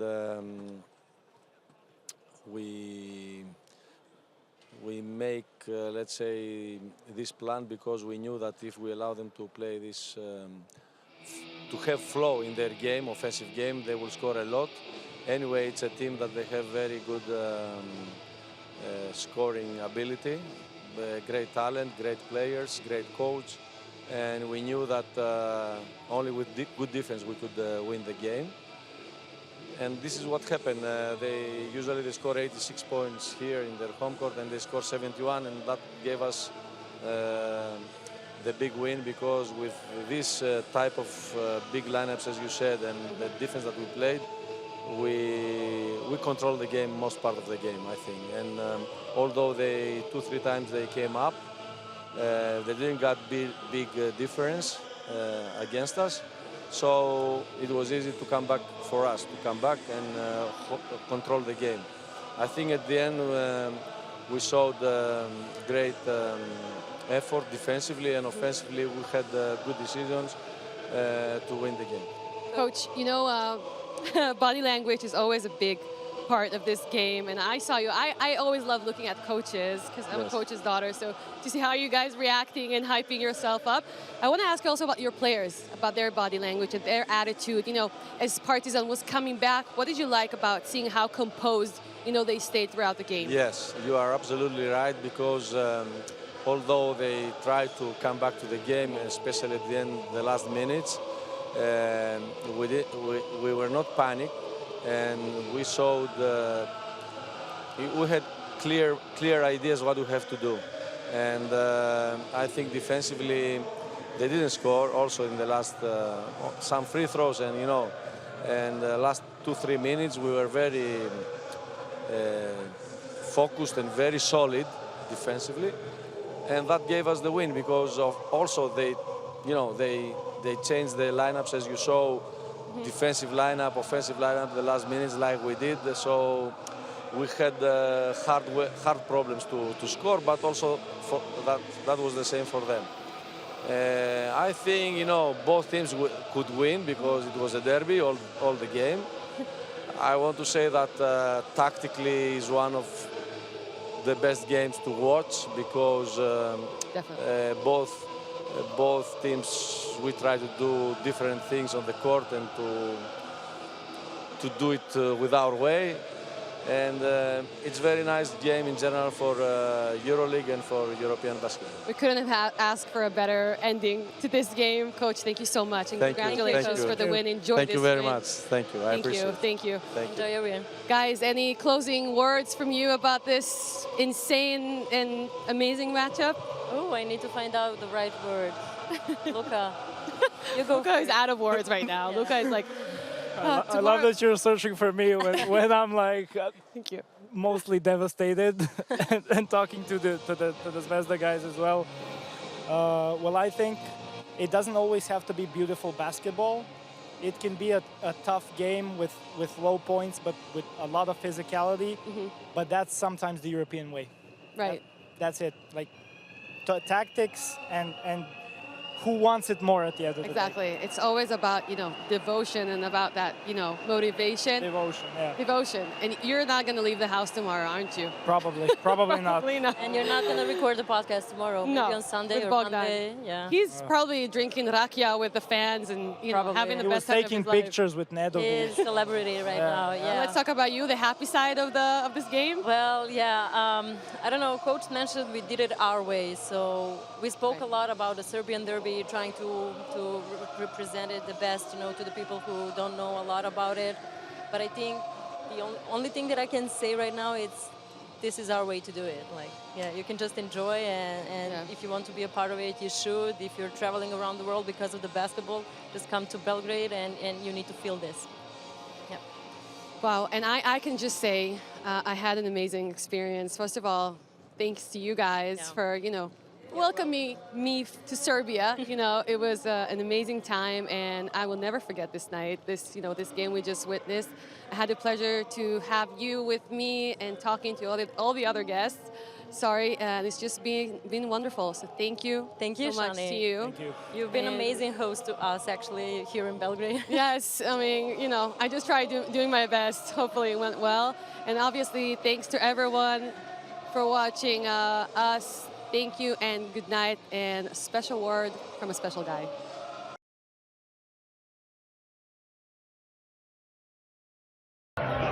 We're here in Belgrade Arena for the eternal derby of Red Star versus Partizan.